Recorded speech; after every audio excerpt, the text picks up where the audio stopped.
It was a typical Friday night, the kind where the week's chaos finally gave way to laughter and relaxation. Jake and I had been invited to a small get-together with some friends. Nothing fancy, just a few drinks, some food, and casual conversation. It was the kind of evening we both enjoyed, lighthearted and carefree.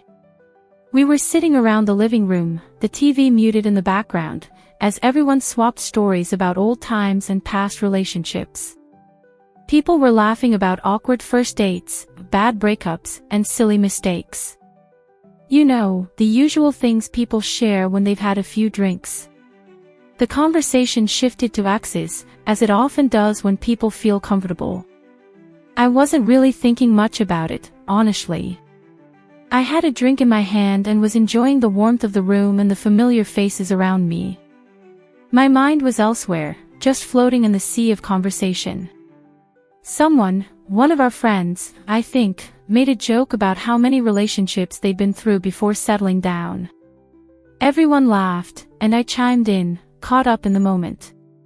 I forgot half my hookups, I said, with a playful grin, like it was just another funny remark. It was supposed to be a joke, nothing more, nothing less. I didn't even think twice about it. But when I glanced over at Jake, I noticed something in his eyes. A flicker, something fleeting but enough to make me pause. His smile didn't quite reach his eyes, and for a moment, the air between us felt off. He didn't respond the way he usually would, laughing along, maybe giving me a sarcastic comment or rolling his eyes in amusement. Instead, he just nodded, his face unreadable. The conversation moved on, and I thought nothing more of it. But Jake wasn't the same. I could tell that something had shifted. He wasn't as talkative, not as engaged in the group. He was quieter, more distant. And it bothered me more than I wanted to admit. As the evening wore on, we said our goodbyes to everyone, and Jake seemed like he was in his own head. I didn't push him. After all, it had just been a joke. I figured maybe he was just tired or in a bad mood. We drove home in silence, and as we walked into the apartment, it hit me. The tension between us felt thick, and I couldn't shake the feeling that something was wrong. I tried to make light of it. Hey, I didn't mean anything by that comment, you know. I was just joking, I said, laughing lightly as I set my purse down on the kitchen counter. I wanted to brush it off. I wanted him to laugh and tell me I was being ridiculous for worrying. But Jake didn't laugh. He didn't even look at me. He just walked past me and into the living room, his back turned, his jaw clenched. I followed him, feeling that familiar knot tighten in my stomach. Jake.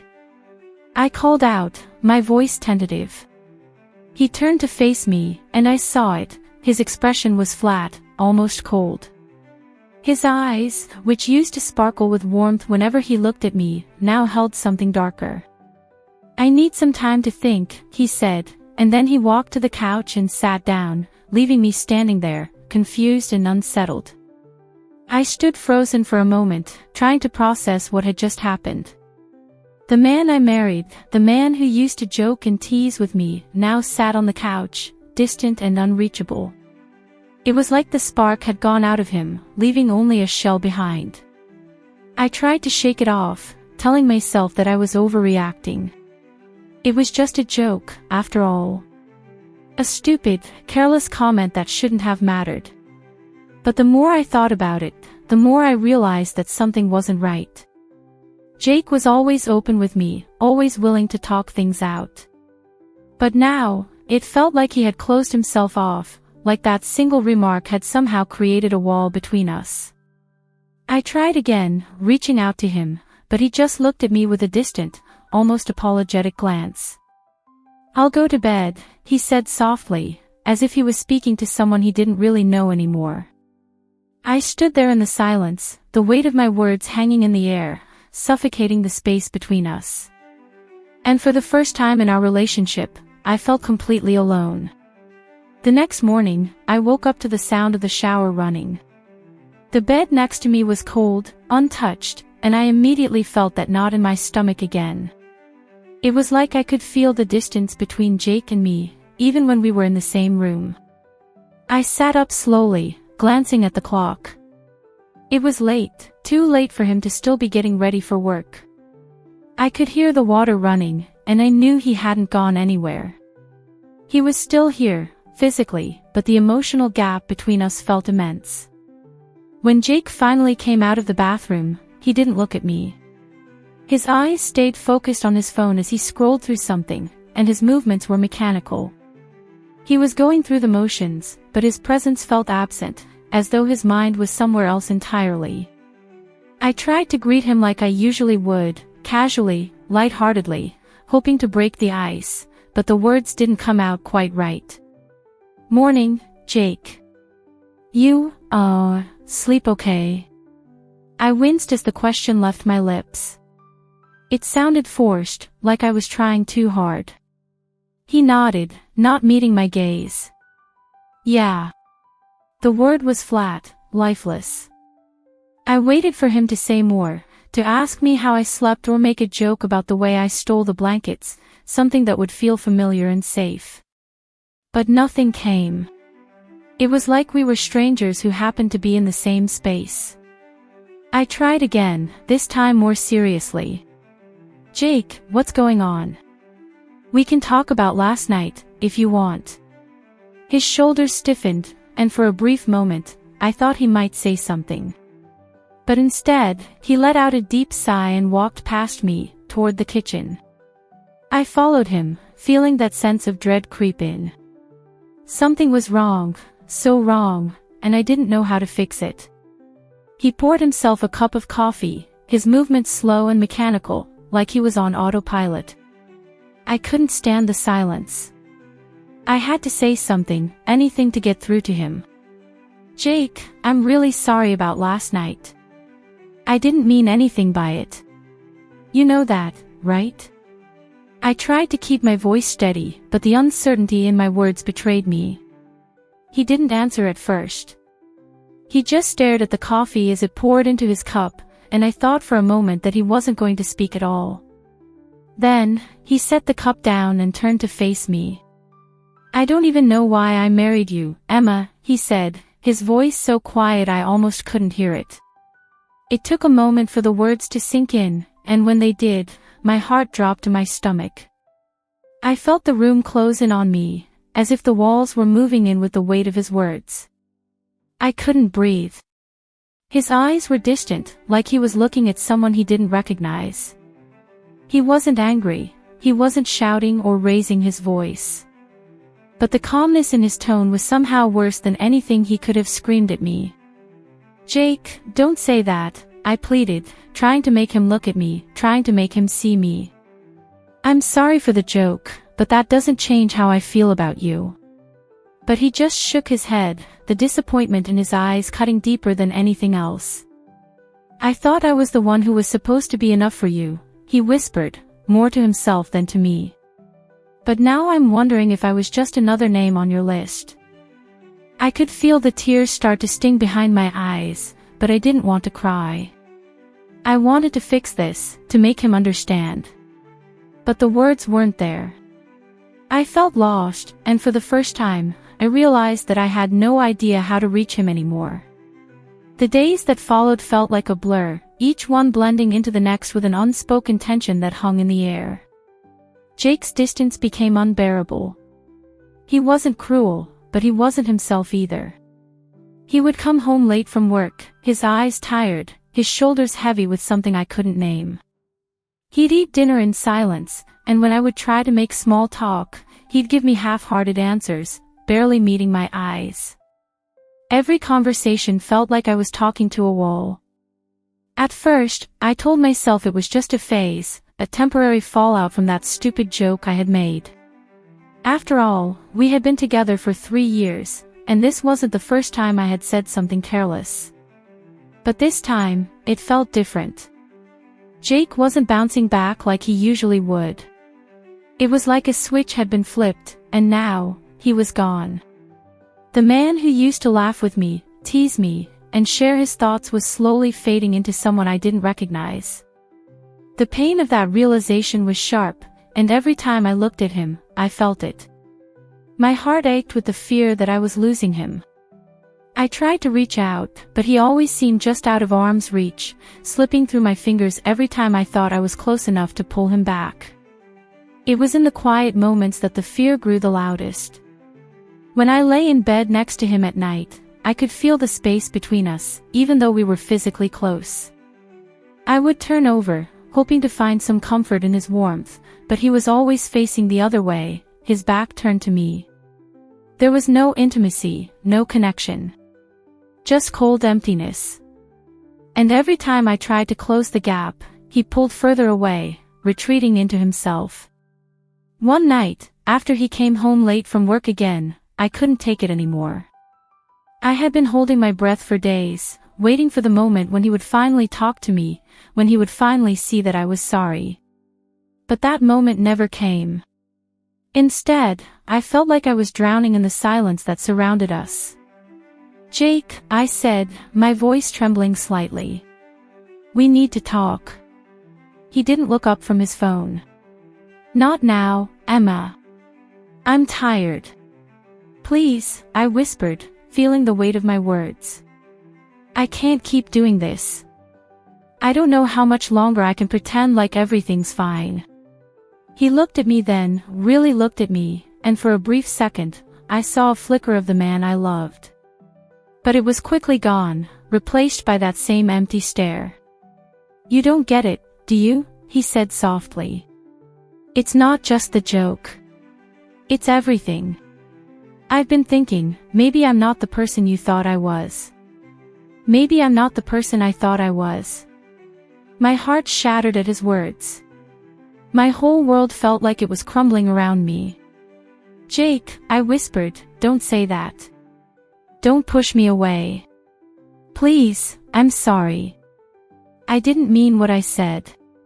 You're everything to me."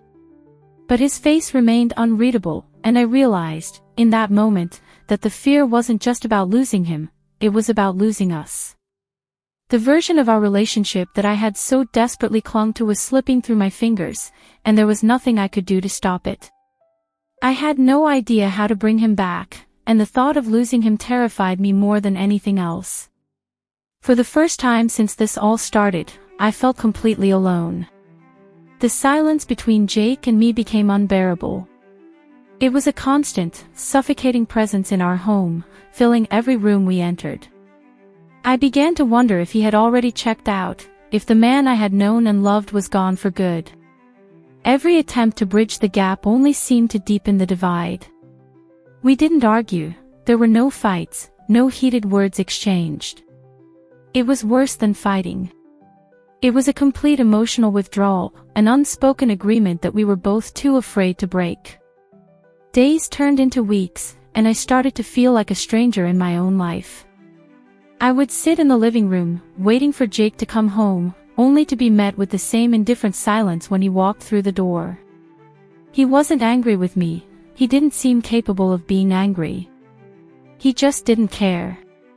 At least, that's how it felt. It wasn't the man I had married. The man I had married was passionate, full of life, always making jokes to lighten the mood. He was my partner, my best friend. But now, it was as if he was living in a parallel world, one where I wasn't a part of his life anymore. One evening, after another long day of him coming home late and avoiding any real conversation, I decided to do something drastic. I couldn't just sit by and watch him slip further away from me. I needed to know where we stood. I needed to understand why everything had changed. I waited for him to come out of the shower, sitting in the living room with my heart pounding in my chest. As he walked into the room, still wrapped in a towel, I stood up and faced him. "Jake," I said softly, trying to steady my voice. "Please, I need to know. What happened to us? What happened to you?" He paused, looking at me with that same distant expression. He didn't seem angry, he just seemed tired, worn down, as if he had already given up. "I don't know, Emma," he said, his voice quiet and flat. I don't know if I can do this anymore. I felt like the air had been knocked out of me. This wasn't the man I knew. The man I knew would have sat me down, talked things through, worked things out. But Jake wasn't looking for solutions. He wasn't even looking for answers. He was already emotionally gone. You can't just give up on us, I pleaded, my voice breaking. Please, Jake, we've been through so much together. We've always worked through things before. We can fix this. He shook his head slowly, his eyes still avoiding mine. I don't think we can, Emma. I don't think I can fix me. I wanted to scream, to shout, to beg him to come back to me, but I couldn't.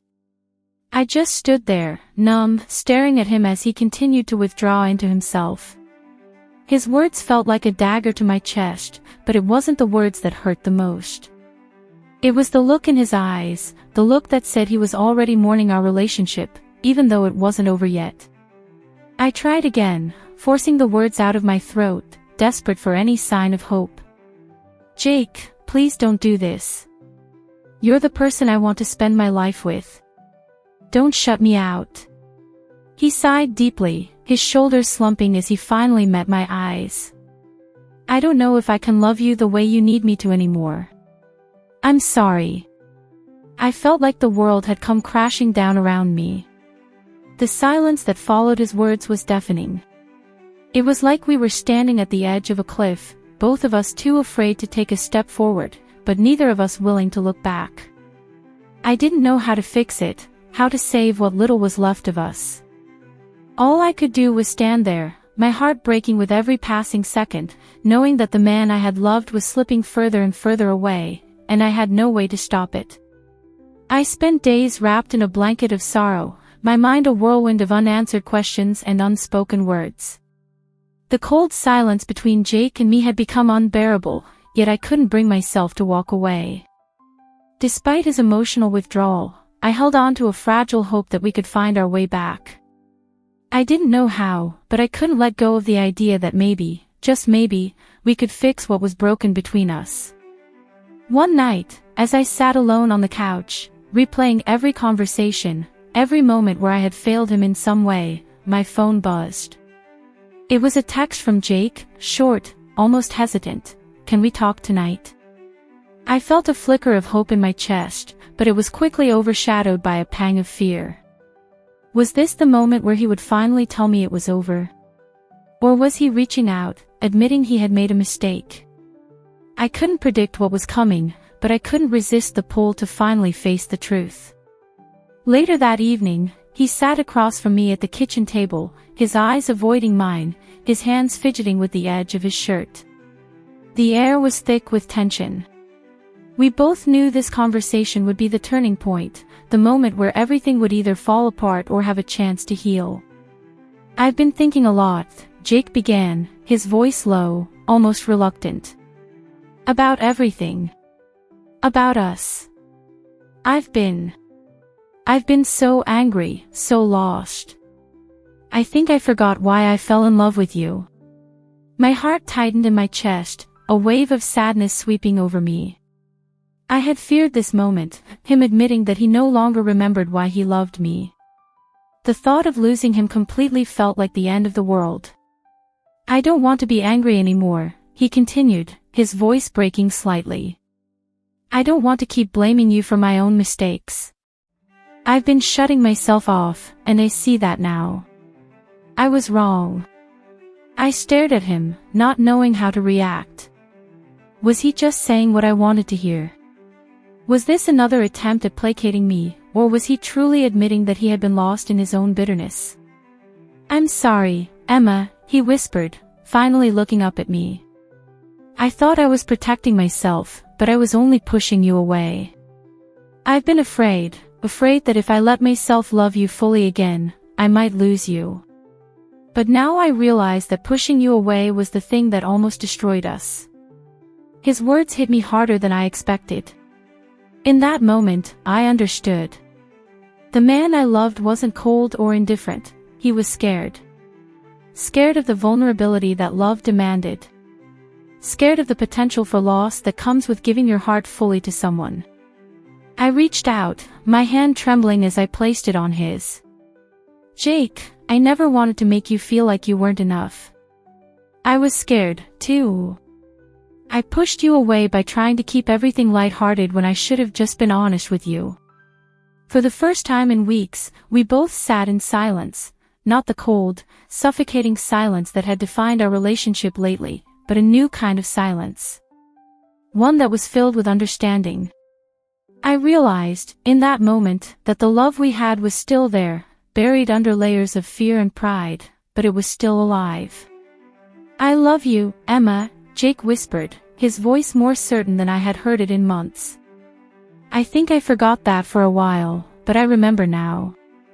I don't want to lose you. I don't want to lose us. Tears welled up in my eyes as I nodded, a small smile breaking through the weight in my chest. I love you, too. And I'm not going anywhere. We didn't have all the answers, but for the first time in a long while, I felt like we were on the same page. The road ahead would be difficult, no doubt, but there was a glimmer of hope that maybe, just maybe, we could rebuild what we had lost. Together. Subscribe to our channel for powerful real stories that touch your heart. Join a community where emotions run deep and every story brings a new perspective. Don't miss out, hit that bell for weekly updates.